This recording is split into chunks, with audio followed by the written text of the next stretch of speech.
Mathivanan sir கேட்கணுமா இல்லை நீங்களே சொல்றீங்களா? நான் எல்லாத்துக்கும் பதில் சொல்லிடுறேன். சரி, கேட்கணும்னா கேளுங்க, உங்க வாய்ஸ் சொல்லுங்களேன் பார்ப்போம். அதாவது ஒரு மனிதநேயமற்ற ஒரு தலைவனாக இருக்கக்கூடிய எந்த தகுதியுமே இல்லாத மனிதானமற்றவற்ற மனிதாபிமானம்னா என்னன்னே தெரியாத ஒரு நபர் ஒரு கட்சியை ஆரம்பித்து அந்த கட்சிக்காக கொடுக்கப்பட்ட காவு தான் இந்த இது பலி அப்படின்னு வச்சுக்கோங்களேன். ஏன்னா 2 பேர் பேசும்போது நான் ரொம்ப அமைதியாக இருந்துட்டேன். அப்போனால யாரும் குறுக்கிட மாட்டாங்கன்னு நான் நம்புறேன்.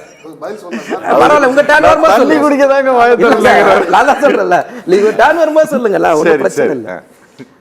ஏன் அப்படி நான் சொல்றேன்னா, முதல்ல ஒரு அரசியல்னா என்ன, அரசியல் கட்சியோட கட்டமைப்புனா என்ன, நிர்வாகம்னா என்ன, மாநில நிர்வாகம், மாவட்ட நிர்வாகம், ஒன்றிய பகுதி வட்ட கிளை பிஎல்ஏனா என்னன்னு தெரியணும். தெருமுனை கூட்டங்கள், பொதுக்கூட்டங்கள், ரோட் ஷோ, மாநாடு அப்படின்றத நிச்சயமா தெரிஞ்சவங்க ஒரு அரசியல் கட்சி நடத்தியிருந்தாங்கன்னா பாரதி அமைதியா பேசணும். நான் பேசும்போது அமைதியா இருந்தா நான் ஒரு கவுண்டர் குத்துறேன், அடுத்து நீங்க பேச மாட்டீங்க. இப்ப நீங்க ஷோவை நல்லபடியா நடத்தணும்னு நினைக்கிறீங்களா இல்ல குழப்பம் ஒண்ணு பண்ணணும்னு நினைக்கிறீங்களா? அப்ப அமைதியா இருங்க, கொஞ்சம் அமைதியா இருங்க. மக்கள் பாக்குறாங்க சார், உங்க மேல சிரிப்பாங்க அப்புறம் மக்கள். நீங்க பேசும்போது எவ்வளவு அமைதியா இருந்தா அமைதியா இருக்கணும். சரியா? நிர்வாகம்னா என்னன்னு தெரியணும். இதை விட பெரிய கூட்டத்தை பார்த்துட்டு வந்த நபர் நான். இதை விட பெரிய மாநாடு பொதுக்கூட்டம்லாம் போட்டு காவல் நிலையத்துக்கு போயிட்டு அனுமதி கடிதம் கொடுக்கும்போது எத்தனை டேர்ம்ஸ் அண்ட் கண்டிஷன் போடுவாங்க, எத்தனை இதுன்னு முதல்ல அனுபவம் தெரியணும். அதுக்கு முதல்ல நீங்க கரூர்ல உங்க மாவட்ட நிர்வாகத்தையே யாரையாவது ஒருத்தர் நீங்க அதுக்கு வரைமுறைப்படுத்தி இருக்கணும். அது எதையுமே வரைமுறைப்படுத்தாம எல்லா பழியும் காவல்துறை, எல்லா பழியும் அரசாங்கம், எல்லாமே காரணம் அப்படின்னா லோக்கல்ல ஒரு பிரச்சனை வருது சார், ஒரு கூட்டம் போடுறோம், நான் எளிமையா கேட்கறேன். அந்த லோக்கல் பிரச்சனைன்னு வரும்போது அந்த லோக்கல்ல இருக்கிற இன்ஸ்பெக்டர் யாரை கூப்பிட்டு பேசுவாரு? பனையூர்ல இருக்கிற ஃபோன் பண்ணி பேசுவாரு? கூட்டம் போட்டவங்கள தான் கூப்பிடுவாரு. அப்புறம் யார் அந்த நகர செயலாளர்? யாரு அந்த வார்டு செயலாளர்? யாரு? என்ன நிகழ்ச்சி ஆர்கனைஸ் பண்ணீங்க? ஒருத்தர் 8:45 மணிக்கு கலந்துப்பாருன்னு ஒருத்தர் பதிவு பண்ணுவாரு. ஆனா சென்னையிலேருந்து 8:45 மணிக்கு கிளம்புனாரு, இவங்க கேள்வி கேட்க மாட்டாங்க. இதுக்கு முன்னாடி பெரிய தலைவர்களாக இருந்திருக்காங்க சார், எம்ஜிஆரா இருக்கட்டும், அண்ணாவா இருக்கட்டும். 9 மணிக்கு வரேன்னு சொல்லிட்டு மறுநாள் காலையில் வந்ததுலாம் இருக்கு. 3 மணிக்கு வரேன்னு சொல்லிட்டு மறுநாள் வரேன். ஆனால் அவங்க யாருமே கிளம்பும் போது லேட்டாக கிளம்புனவங்க கிடையாது. ஒரு கூட்டத்தை கலந்துக்கிட்டு அந்த கூட்டத்துக்கு அடுத்த கூட்டத்தை பேசி பேசி வர லேட் ஆகும். அப்படிதான் வந்து கலந்துக்கிட்டு இருக்காங்களே தவிர இப்படி ஒரு பொறுப்பேற்றல எந்த தலைவர், அரசியல் தலைவர் இங்கே தமிழ்நாட்டில் இருந்தது இல்லை. நீங்க நடிகர் தான், நீங்க நினைக்கிற மாதிரி உச்சபட்ச நடிகர் தான். ஆனா பொறுப்புள்ள மனுஷனா? குறைந்தபட்சம் ஒரு 3/4 மணி நேரம் இல்ல ஒரு அரை மணி நேரம் இல்ல ஒரு 1/4 மணி, எதுக்காக லைட் ஆஃப் பண்ணிட்டு உள்ள உட்காந்தீங்க? உங்களை பார்க்க வந்த கூட்டம் தானே. ஒரு நடிகரை பார்க்க ஒரு ரசிகர் பட்டாளம் வருது சார், அவங்கள பார்த்து உங்களால் கையசி கூட முடியாதா? அது என்ன மாதிரியான மனநிலை கொஞ்சம் சொல்லுங்க தயவு செஞ்சு. இதை எப்படி நீங்க லீடரா ஏத்துக்க முடியும்? நீங்க ஏத்துக்காதீங்க சார். நான் வரேன் சார், எங்களை பார்த்து நீங்க கேள்வி கேட்கறதுனால நாங்கள் திருப்பி கேள்வி கேட்கணும். அப்ப நீங்க பதில் சொல்லு, ஒன்றும் பிரச்சனை இல்லை. நீங்க பேசும்போது அப்படியே எல்லா பழியும் 10,000 பேர் 20,000 பேர் அப்படின்னு சொல்லிட்டு முதல் கடிதத்தில் 60,000 பேர் வருவாங்கன்னு சொல்லி கொடுத்துன்னு சொன்னீங்கல்ல, நாங்கள் கேட்ட ஸ்பாட்டு கொடுக்கலன்னு சொன்னீங்கல்ல, அந்த ஸ்பாட்டு கொடுக்கலன்னா 60,000 எப்படி 10,000 மாறிச்சு கடிதத்தில்? நீங்கள் கொடுத்த கடிதத்தில் அதெல்லாம் உங்க டேன் வருமா சொல்லுங்க, குறிச்சு வச்சுக்க. நீங்க பேசலாம் குறிச்சு வச்சு பதில் சொல்றேன். அப்போ அந்த டேன் நீங்க 60,000 எப்படி 10,000 மாறிச்சு, அது நீங்க பதில் சொல்ல மாட்டீங்களா? சார் எனக்கு ஒரு ஆசை சார், சென்னை அண்ணா சாலையில் என் தலைவரை கூட்டின்னு வந்து மவுண்ட் ரோட்டில் அண்ணா சாலையில் கூட்டம் போடணும் சார். அண்ணா சாலை பக்கத்தில் நான் அனுமதி கேட்குறேன், கொடுத்துருவாங்களா சார் காவல்துறை? பாதுகாப்பு மக்கள் இது எதையும் பார்க்கவே மாட்டாங்களா சார்? இது என்ன மாதிரியான பேச்சு சார்? சார் காவல்துறை 500 பேர் போட்டாங்க சார், நீங்க எத்தனை பேர் சார் தொண்டர்படை போட்டீங்க? உங்க கட்சியில் முதல்ல தொண்டர்படைன்னு ஒன்று இருக்கா சார்? உங்க நிர்வாகிகளை வழிநடத்துறதுக்கு தொண்டர்படை வச்சிருக்கீங்களா? எத்தனை அணிகள் நிர்வாகம் போட்டிருக்கீங்க? இதெல்லாம் நாங்கள் சொல்லணும்னு அவசியம் கிடையாது, ஆனால் நீங்கள் கேட்கறதுனால நாங்கள் சொல்கிறோம். அதே மாதிரி அந்த சார் சொன்னார், நாங்கள் ஏன் சிபிஐ விசாரிக்க வேண்டும் எப்படின்னு கேட்குறோம் அப்படின்னு அந்த சார் சொன்னார். ஆமாம், உங்கள் கட்சியில் முன்னாள் ஒருங்கிணைப்பாளர் ஒருத்தர் இருந்தார் இல்லை, ஒரு தர்ம யுத்தம் நடத்தினார் இல்லை, எதுக்காக தர்ம யுத்தம் நடத்தினாரு? சிபிஐ விசாரணை கேட்டார் இல்லை, அமைச்சிங்களா? என்ன பேச்சு இதெல்லாம்? வேலையே செய்யல. மா சுப்பிரமணியம் பதில் சொன்னாரு. நீங்க தான் சொன்னீங்க முந்தா நேத்து வரைக்கும், நேத்து வரைக்கும், இன்னைக்கு காலைல வரைக்கும். எப்படி 45 நிமிஷத்துல போனாங்க, எப்படி 1.5 மணி நேரத்துல போனாங்க, எப்படி என்னங்க அவங்களோட பேச்சிலே முரண்பாடு, இத்தனை முரண்பாடு இருக்கு. ஒண்ணு வேலை செய்யலன்னு சொல்லுங்க, இல்ல வேகமா வேலை செஞ்சாங்கன்னு சொல்லுங்க. என்ன உங்களுக்கு இதுல பிரச்சனை? ஏதாவது ஒரு ஸ்டாண்டுக்கு வாங்க, அந்த ஸ்டாண்டுக்கு நான் பதில் சொல்றேன். அடுத்தது பத்திரிகையாளர் சந்திப்பை பத்தி பேசுறாங்க. யாரும் மறந்துருக்க மாட்டீங்க, 2013 நினைக்கிறேன் மார்ச் மாசம் அம்மையார் ஜெயலலிதா ஒரு பிரஸ் மீட் கொடுத்தாங்க. ஞாபகம் இருக்கா சார் உங்களுக்கு? விஸ்வரூபன் ஒரு படத்துக்காக அன்னைக்கு முதலமைச்சராக இருந்த அம்மையார் ஜெயலலிதா பிரஸ் மீட் கொடுத்தாங்க. எதுக்கு கொடுத்தீங்க? நாங்கள் கேட்கலாம்ல.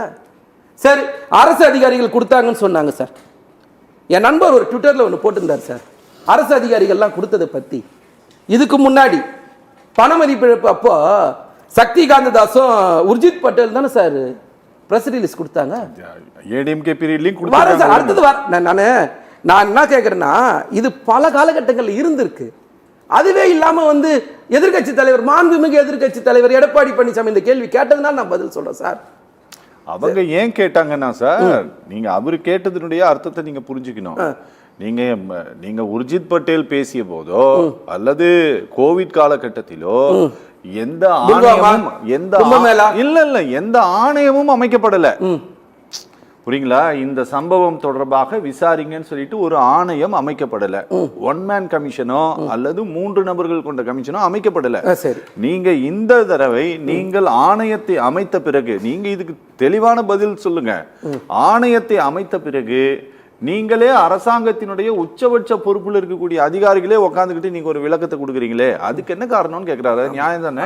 அதாவது நியாயம் தானே அப்படின்னா, நீங்க கடந்த 3 நாட்கள்ல சோசியல் மீடியான்ற இடத்துல என்ன மாதிரியான கட்டுக்கதைகள் பரப்பப்படுதுன்னு பார்த்துன்னு தானே இருக்கோம்.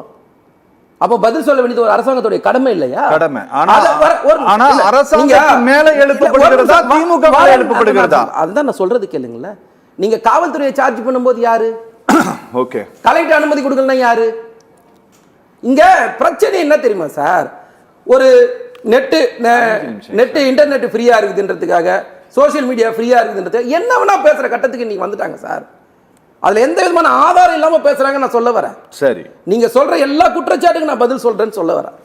நீங்க எந்த மாதிரியான குற்றச்சாட்டு ஒரு அரசாங்கத்து மேல சொல்றீங்கன்றதுல மிகப்பெரிய ஒரு முரண்பாடு இருக்கு. சகோதரர் அதே மாதிரி என்ன சொன்னாருன்னா, இதுக்கு முன்னாடி போன மாவட்டங்கள்ல இந்த மாதிரி நடந்ததா, ஒரு தனி மனிதனோட ஈகோ. சார் வெளிப்படையா சொல்றேன் சார், திமுக என்ற ஒரு இயக்கத்தோட போட்டி போடுற அளவுக்கு அந்த நடிகர் ஒன்றும் உயர்ந்த மனிதன்லாம் இல்லை சார். அந்த ஈகோவை டச் பண்ற அளவுக்குலாம் நீங்க பெரிய ஆளா நீங்க நினைச்சுக்கிட்டீங்கன்னா சார், பூனை கண்ணை மூடிக்கிச்சுன்னா பூலோகம் இருட்டாயிடும் நினைச்சுக்குமா சார்? இல்ல முடிக்கல ப்ளீஸ், இன்னும் 2 நிமிஷம் மட்டும். எல்லாரும் 8 நிமிஷம் பேசியிருக்காங்க, நான் இன்னும் 2 நிமிஷம் தான். அதாவது சகோதரர் எந்த பிரச்சனையும் நடக்கலன்னு சொன்னதுனால நான் சொல்றேன். மதுரையில் ஒருத்தர் இறக்கலையா சார்? அதுக்கு அடுத்தது வந்து நாமக்கல்ல ஒரு 40 பேர் மூச்சு திணறலையா சார்? எதுக்கு சார் விக்கிரவாண்டிலையும் வந்து இதுலையும் வந்து தீர்மானம் நிறைவேற்றாமல் வேக வேகமாக முடிச்சிங்க சார்? உங்களுக்கு வந்த தகவல்னால தானே அங்கே மூச்சு பிடிக்குது, தண்ணி இல்லை, பிரச்சனை இருக்குதுன்னு தானே சார் அவசர அவசரமாக கூட்டத்தையும் மாநாட்டையும் முடிச்சிங்க சார். எல்லா தப்பும் உங்க மேல வச்சுக்கிட்டு வாசிக்காம தானே முடிச்சிங்க. தீர்மானம் வாசிக்கல, ஆதாரம் இருக்கு, எவிடன்ஸ் இருக்கு. சொல்றேன் எல்லாத்துக்கும் தெரியும். எல்லாத்துக்கும் அதுக்கு காரணம் என்னன்னு சொல்லுங்க பாப்பா. கடைசியா வாசிக்கிறேன்னு சொல்லிட்டு போனாரு, அதையும் வாசிக்கல. காரணம் என்ன? ரீசன் இருங்க. அவர் டர்ன் வரும்போது சொல்லட்டும். நான் ஒண்ணுமே பிரச்சனையே இல்லை. இந்த உண்மை கண்டறியும் குழு, இந்த குழுலாம் இங்க தமிழ்நாட்டில் வந்து சுத்துது இல்லை சார். என்னுடைய கேள்வி அந்த குழுக்கு, அதே என் நண்பருடைய உதாரணத்தையும் நான் திரும்ப சொல்றேன். நான் திரும்ப சொல்றேன். அதாவது நண்பருடைய கருத்தா இருந்தாலும் சரி, பொதுவெளியில இருக்கிற மாநிலத்துக்காக எழுதுறது சார். இது பொதுவெளியில இல்லைன்றீங்களா அந்த கருத்து? அந்த நண்பர் சொன்னது இந்த பொதுவெளி இல்லாத கருத்து, யதார்த்தமான கருத்து தானே. 2017 ஹரியானா பஞ்சாப் கலவரத்தில் 32 பேர் அந்த சாமியார் அரைச்சப்போ போனாங்களா சார்? இவங்க கும்பமேளாக்கு போனாங்களா சார் பிஜேபி? அது என்ன சார், ஒரு நடிகர் கூட்டம் நடத்துவாரு, அந்த கூட்டத்தை ஆய்வு பண்றதுக்கு ஒரு நடிகை தலைமையில் ஒரு குழு, அந்த நடிகை எத்தனை மாநாடு போட்டாங்க, எத்தனை பொதுக்கூட்டம் போட்டாங்க, எவ்வளவு அனுபவம் இருக்கு? ஒரு நான் கேட்கிறேன், அந்த நடிகையை கூப்பிட்டு ஒரு ஸ்கொயர் மீட்டருக்கு எத்தனை பேர் நிக்க முடியும் கேட்ட தெரியுமா சார்? ஒரு நிமிஷம். அந்த மாதிரி ஒரு நபர் கல்யாண சுந்தரம் வந்து கேட்டார்ல, இதை ஏன் சிபிஐக்கு மாற்றக்கூடாது அப்படின்ட்டு, அதுக்கு ஏதாவது உங்ககிட்ட காரணம் இருக்கா? ரெண்டாவது இன்னொன்னு, பாரதி சொன்னதை போல அவர் சார் வந்து பேசிட்டு இருக்கும்போது சொன்னாரு, உங்க மேலேயே குற்றச்சாட்டு வைக்கப்பட்ட பிறகு அதை எப்படி நீங்களே விசாரிக்கலாம், அதனால தான் நாங்கள் இன்னொரு ஏஜென்சியை கேட்குறோன்ட்டு அதை ஒரு வாய் வார்த்தையாக சொல்றாரு. ஆனால் கோர்ட்டில் அஃபிடவிட்டே ஃபைல் பண்ணிவிட்டாங்க.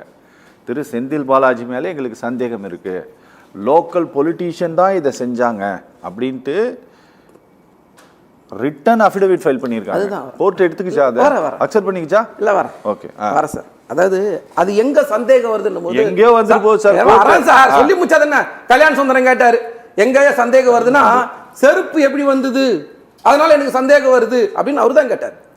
அதே தான் நான் இப்ப கேட்கிறேன்.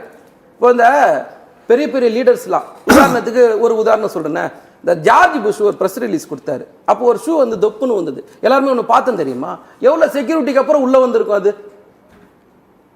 ட்ரம்ப் கூட காலையில சுட்டாங்க. வரேன் சார், நான் தான் சொல்றேன் கொஞ்சம் அமைதியா இருங்க. பேசலாம். இல்ல அமைதியா இல்லையா சார், இன்னும் ஒரே நிமிஷம் தான் சார். சரி வெயிட் பண்ணுங்க. நான் ரொம்ப நேரம் சார் வெயிட் பண்ணுங்க ப்ளீஸ். ரொம்ப நேரம் வெயிட் பண்ணு சார். சரி சார் போதும். இன்னும் ஒரே ஒன்னு தான் சொல்லுங்க சார் சொல்லுங்க. இல்ல இப்போ இதுக்கெல்லாம் என்ன மாதிரியான காரியங்களும் காரணத்தையும் இவங்க கதை கட்டுவாங்க. இவங்க கட்டுற அத்தனை கதையும் பொதுமக்கள் மத்தியில ஈடுபடாதுன்றது வெகு விரைவில் பார்ப்பாங்க. சட்டமும் அதுக்கான எந்த இடத்துலயுமே. கரூர் நீதிமன்ற நீதிபதி ஒரு கேள்வி கேட்டார், நீங்க முதல்வர் எந்த பேப்பரையும் எடுத்துக்கல இவங்க கொடுத்தது. அப்புறம்